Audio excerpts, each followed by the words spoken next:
Porsche has been offering the GTS badge across their models for a while now. The badge is aimed at people looking for the sweet spot, have a daily driver that also offers enough performance to enjoy those spirited drives. Porsche recently introduced their latest iteration of the 911 Carrera GTS, which sits nicely between the 911 Carrera S and the 911 Turbo in terms of price and power.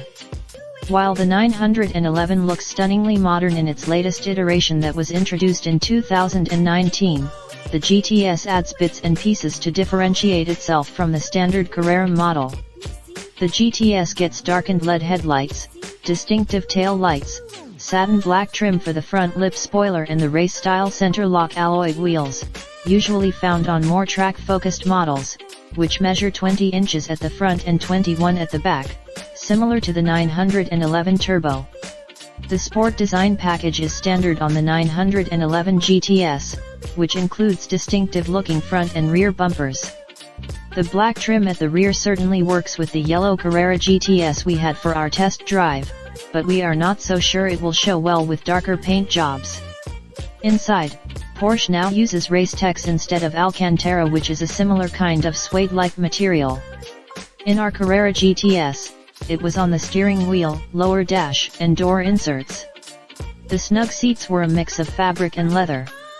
The seating position is spot on with the Sports Seat Plus that is standard on the GTS and provide electric four-way adjustment. The rear seats are pretty much non-existent and can be just used to store your extra clothes or gym bag rather than trying to fit actual humans. If you really plan to shave those seconds off the track, customers can opt for the lightweight design package, carbon fiber reinforced plastic bucket seats, lightweight glass for the side and rear windows, lightweight battery, and no rear seats. Rear axle steering also is standard in this package. The Porsche Communication Management, PCM, is very easy to use, and the latest generation has been further simplified. You can rearrange the tiles according to your liking and the touch areas have also been enlarged. Good news for Android-based mobile phone users, as now the PCM adds Android Auto as well, along with Apple CarPlay. Under the hood, we get the well-known 3.0-liter flat-six engine, twin-turbocharged, and available with a manual or the 8-speed PDK automatic transmission at no additional cost. Our tester was fitted with the ultra-quick shifting PDK that's paired with rear-wheel drive. The motor produces 473 horsepower at 6,500 RPM and 570 Nm of torque at 2,300 RPM, which is about 30 horsepower and 20 Nm of torque more than the Carrera S.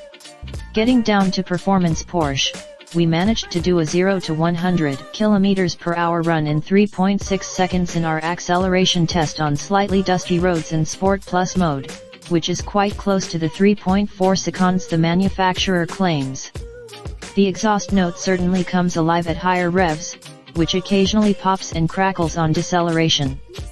We observed a fuel economy of 12.1 liters/100 km, 8.3 km/liter, which is actually decent since we were pressing the accelerator at every opportunity we got on open roads.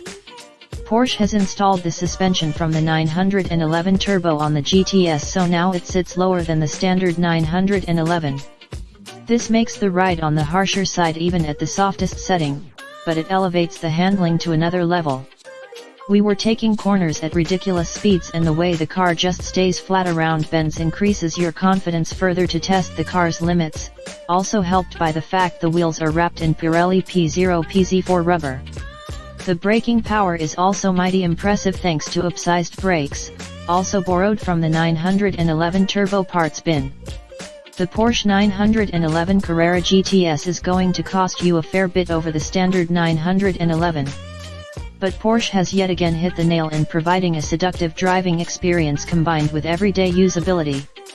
This is by far Porsche's most performance-oriented GTS release yet, and with the optional lightweight package to go even more hardcore, this is probably the best offering in the 911 lineup for people who will really drive their cars and not restrict them to just slow cruises on the weekend.